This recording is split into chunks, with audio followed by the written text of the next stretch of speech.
Assalamu alaikum wa rahmatullahi wa barakatuhu. Group Jeunesse Soutien Bazoum, barka ku da warhaka. Ina muku fata alkhairi da fatan kuna cikin ƙoshin lafiya. Ya weekend kuma.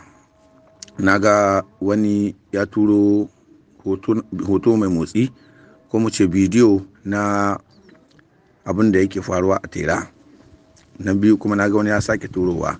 To yan uwa, abin da muke so mu gaya muku cewa mu wanga group namu na siyasa ne, kuma na 'yan tarayya ne, kuma na masu goyon bayan gwamnati, saboda gwamnati ta mu ce.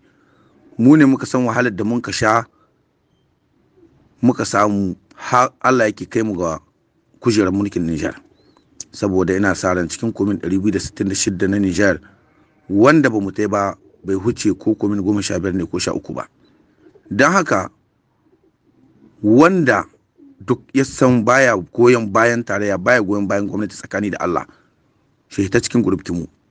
Mu 'yan goyon bayan gwamnati na, kuma mu mun san alherin da sozawan Faransa suka kawo ƙasar ga, kuma mun san waɗanga mutane masu hituwa suna zanga-zanga, suna kuwa, suna abin ga sozawan Faransa su hita kaza da kaza.